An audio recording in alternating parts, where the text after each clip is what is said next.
but China needs us much more than we need them. No, I don't see that at all, no.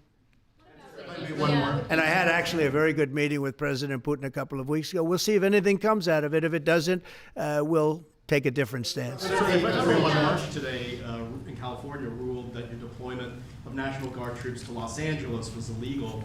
Do you have any response? Well, it was a radical left judge, but very importantly, what did you not tell me in that question or statement that you made? Pretty much of a statement, I think. Well, I was asking for your response. No, you didn't say what the judge said, though. The judge said, but you can leave the 300 people that you already have in place. They can continue to be in place. That's all we need.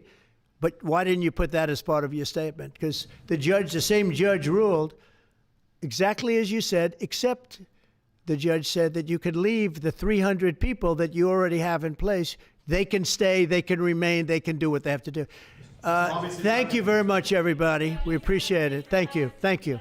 Thank you. That, and you'll be reading about that. It just happened moments ago, and our great general, head of the Joint Chiefs of Staff, who's been so incredible, including what took place in Iran, knocking out potential nuclear power for a long time to come. I think within a month they would have had it if we didn't do what we did. But he gave us a little bit of a briefing, and you'll see. And there's more where that came from. We have a lot of drugs pouring into our country, coming in for a long time. And these came out of Venezuela and coming out very heavily from Venezuela. A lot of things are coming out of Venezuela. So we took it out, and you'll get to see that after this meeting is over. Do you have any questions, please? Yeah, please. Thank you, Mr. President. Senator Tuberville, you talked about the cost savings Yeah. associated with this announcement. Can you talk about the strategic benefits by having Space Force Command headquartered in Huntsville?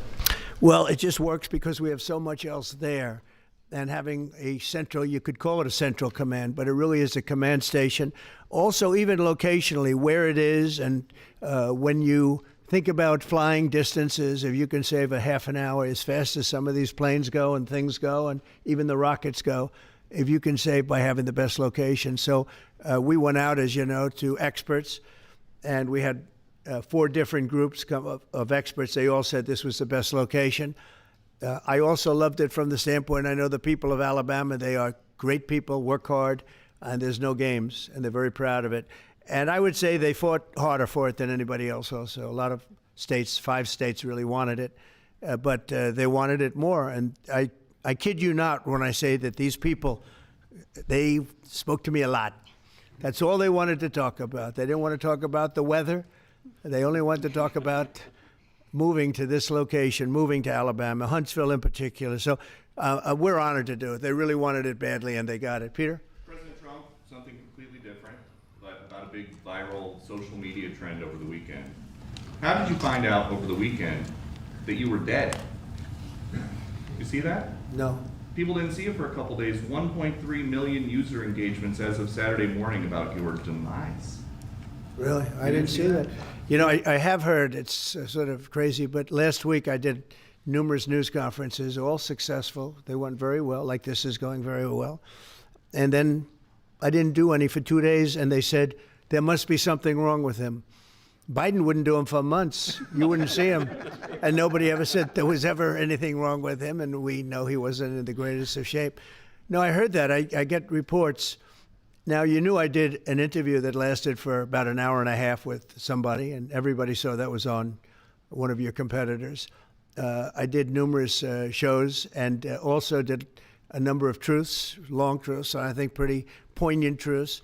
No, I was very active over the weekend. They also knew I went out to visit some people at the club that I own, pretty nearby on the Potomac River.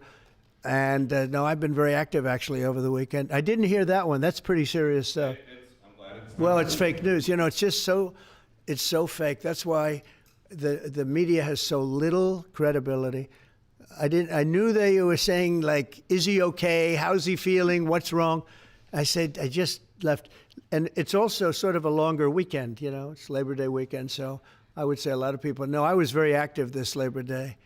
I had heard that, but I didn't hear it to that extent. Go ahead, Peter. Something else. We know that this country has a huge problem with school shootings. You've said that you're open to sending the National Guard pretty much anywhere. Would you ever consider sending an armed National Guardsman to every school?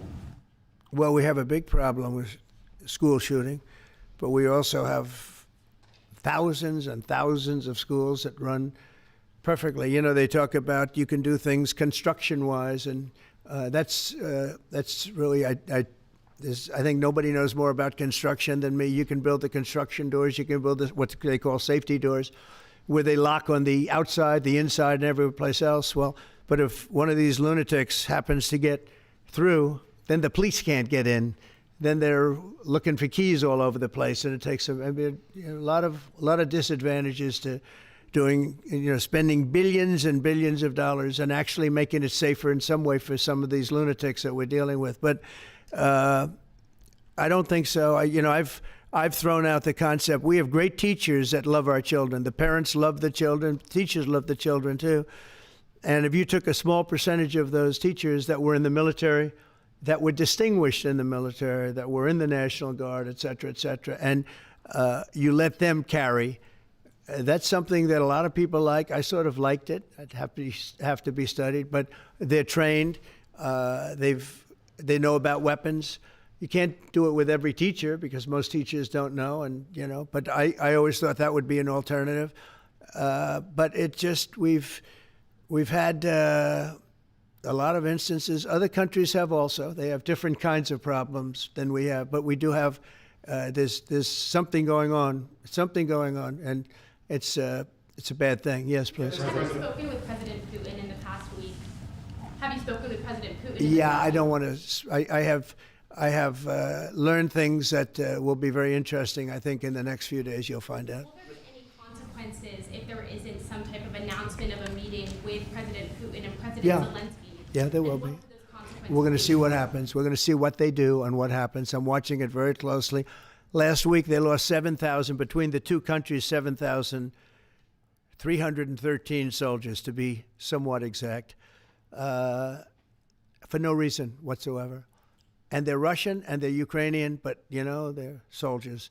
I want to see it end. Yeah. Mr. President, have you decided you're definitely going to send National Guard troops to Chicago? I didn't say when, but the answer is, look, Chicago's very interesting because I watched Pritzker get up and say about, we don't need help, we're safe. But 2 weeks ago, they had 6 people murdered, and they had 24 people hit by bullets. Last week, as you know, it was 7 people, 24 people hit, and 7 people died. And then over the last 2 days, that was the crown jewel. They had, I guess, 9 or 10 killed, and 50 hit with bullets. And you have this governor get up, who's a terrible governor. Probably he and Gavin Newsom would be probably the 2 worst and most naive. They're naive. Either they're naive or they're very untruthful. And he'll say, we don't want any protection. We don't need. So in the last 3 weeks, he's lost almost 20 people killed. There's no place in the world, including you can go to Afghanistan, you can go to places that you would think of. They don't even come close to this. Chicago is a hellhole right now. Baltimore is a hellhole right now. Parts of Los Angeles are terrible. If we didn't put out the fires, and I mean the other fires, the bullet fires, they didn't do a good job with, they should have had the water coming down, like I said. We had to release the water. We had to go in and release the water to LA. It's so badly run. But if I didn't send the National Guard into Los Angeles, I would be making an announcement today. I'd be talking about Huntsville, and I'd simultaneously be saying, by the way, the Olympics is not coming to Los Angeles. If we didn't do that, and even the sheriff, the top law enforcement person in Los Angeles said, we could not have handled it without them. So that's what he said. Make your mind up on Chicago, though? Well, we're going in. I didn't say when. We're going in. When you lose, look, I have an obligation. This isn't a political thing. I have an obligation. When we lose, when 20 people are killed over the last 2.5 weeks, and 75 are shot with bullets, So let me tell you a little story about a place called D.C., District of Columbia, right here where we are. It's now a safe zone. We have no crime. It's in such great shape. You can go and actually walk with your children, your wife, your husband. You can walk right down the middle of the street. You're not going to be shot, Peter. You're safe. Everyone likes you anyway. They probably wouldn't do it. But it's so dangerous. And there are people in this audience that you've suffered greatly. There are people in this audience that have been mugged and hurt badly, and they don't want to talk about it. Maybe you were very brave in talking about it. You made quite an impression on a lot of people. I appreciate it. But there were other people in this room that have been hurt very badly just walking down the street in D.C. Washington, D.C. is a safe zone right now. It's a safe city. The restaurants are open. They're booming. You can't get a restaurant. New restaurants are announcing that they're going to be open. This took place in 12 days. Now it's 15 days, but 3 days ago it became what's known as a safe zone. It's a safe city. And this city was really bad, really, really bad. We took 1,600 people out, hardcore criminals that will not be coming back anytime soon. And we're very proud of it. You know, to have our nation's capital lose every week. You know, it was like years, many years, where every single week somebody was killed for many, many, many consecutive weeks. This went on for years. And then we had, last week it was announced that nobody was killed last week. And I made that announcement in front of a very distinguished leader of a country. And I'm saying proudly, ladies and gentlemen, nobody was killed in Washington, D.C. this week. He looked at me like, what's that all about? I say, yeah, we have a little bit of a crime problem.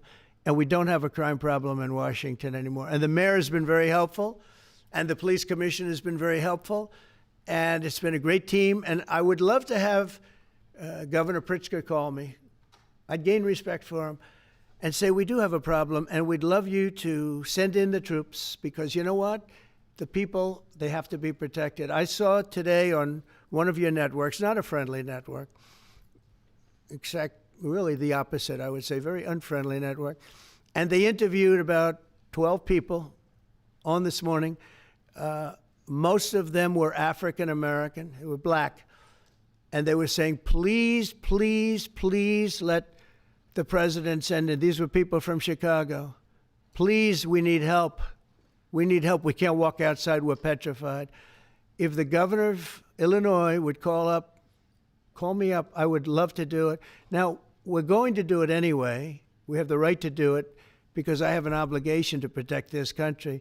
And that includes Baltimore. I saw where Governor Moore was asking me to take a walk down the street of Baltimore. Well, Baltimore is a very unsafe place. It's rated number 4 in the city, one of the most unsafe places anywhere in the world. But, you know, we took care. This was a beautiful thing that happened in Washington because we showed that it could be done. And this wasn't just sending big, strong guys, and they are big and they are strong. You know, we had a great decision from the Supreme Court that had to do with sort of talent. It had to do with you are put down based on merit. You can hire based on merit.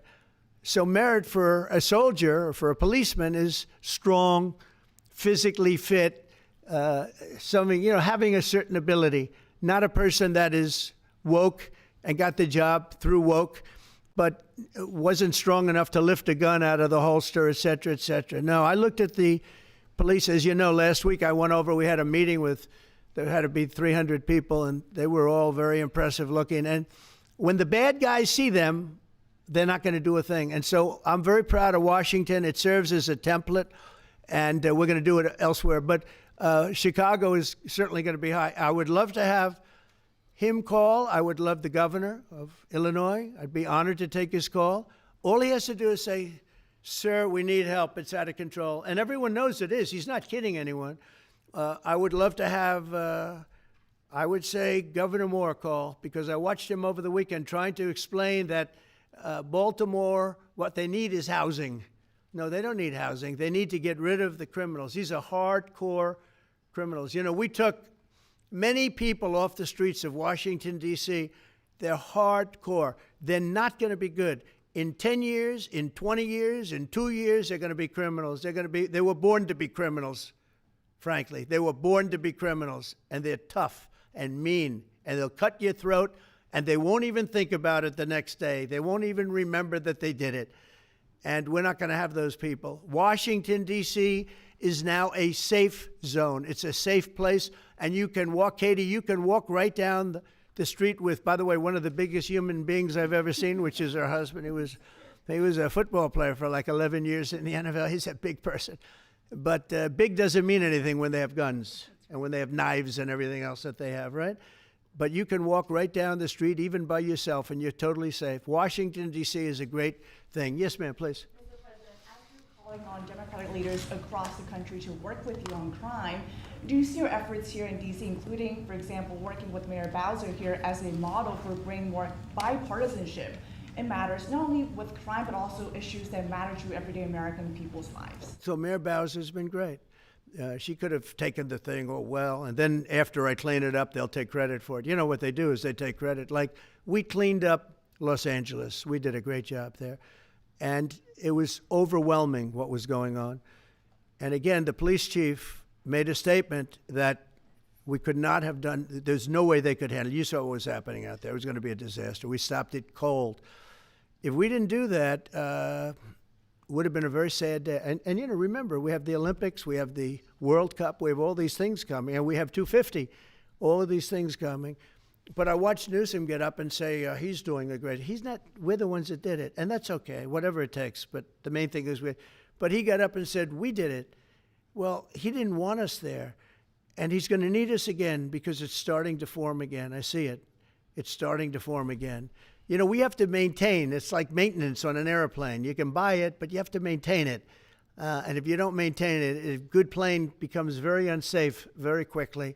So it's an honor to do it. A lot of presidents wouldn't do what I'm doing. I don't need this heat. But when I watched television last night and I'm watching the news and I see that 9 people were killed in Chicago and 54 were badly wounded with bullets, I say, that's not this country. We have to do something.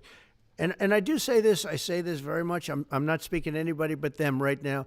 I would love to receive calls from governors and mayors saying they need help. We'll help them. We have a lot of people. We have a great force. We have a great military force. You know, Pete will tell you that when I was running for office, and this was a big headline, I think, you know, probably got me a couple of votes, but you couldn't sign people in the military. Nobody wanted to join the military, the Army, Air Force, the Navy, Marines, Space Force, Coast Guard. We never forget Coast Guard because they've done such a great job. Never.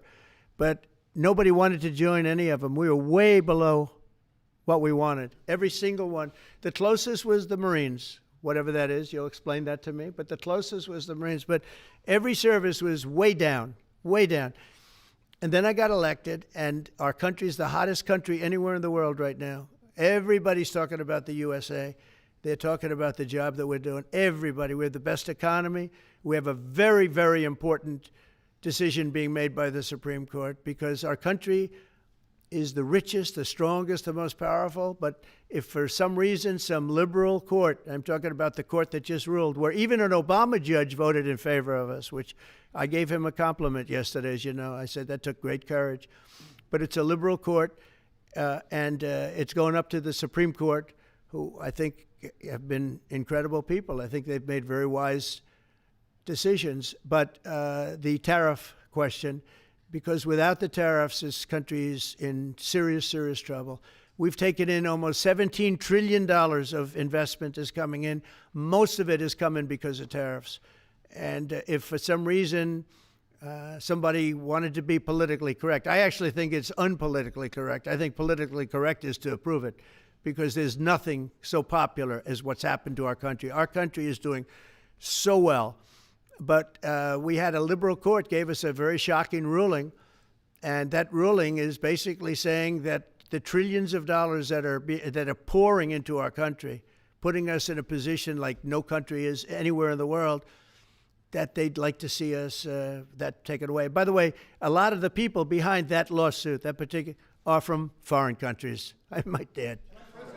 There's a video that is circulating online now of the White House where a window is open to the residents upstairs and somebody is throwing a big bag out the window. Have you seen this? No, that's probably AI generated.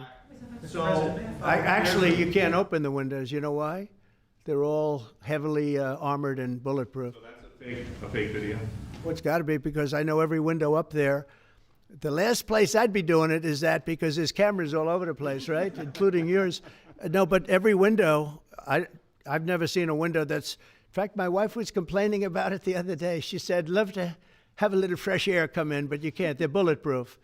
And number one, they're sealed. And number two, each window weighs about 600 pounds. You have to be pretty strong to open them up. No, that has to be, where was the window? Let me see.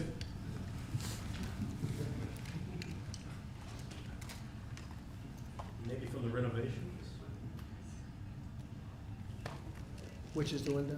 It looks like this is on the 15th Street side, I think. Yeah. So right here.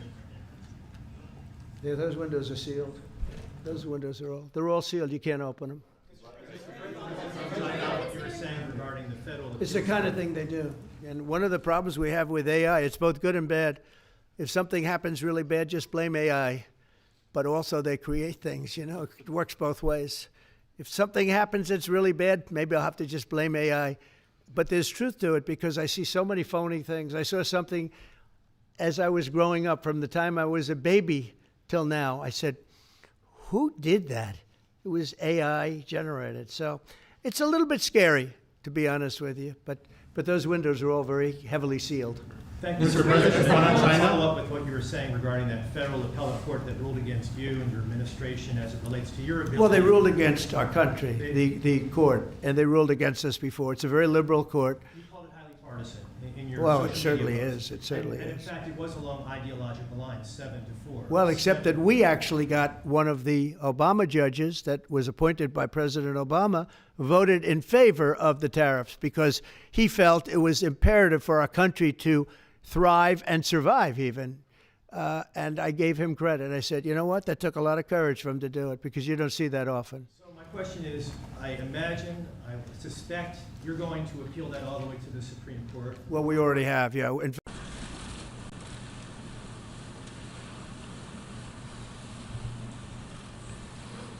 Madam President, Mr. Secretary General, world leaders, ambassadors, and distinguished delegates, 1 year ago, I stood before you for the first time in this grand hall.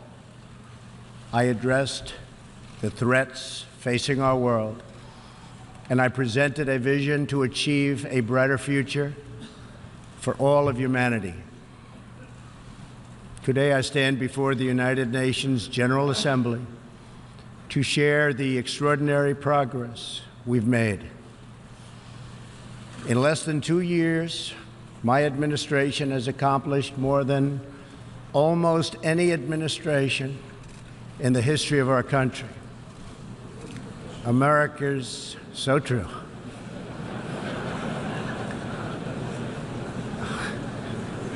Didn't expect that reaction, but that's okay.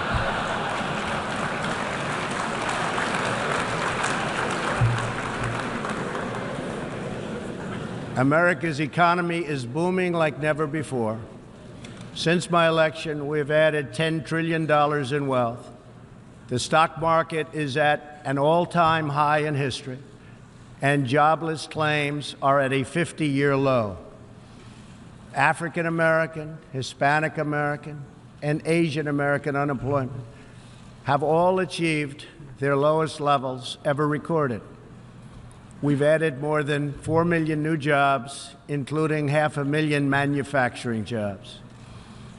We have passed the biggest tax cuts and reforms in American history. We've started the construction of a major border wall, and we have greatly strengthened border security. We have secured record funding for our military, $700 billion this year, and $716 billion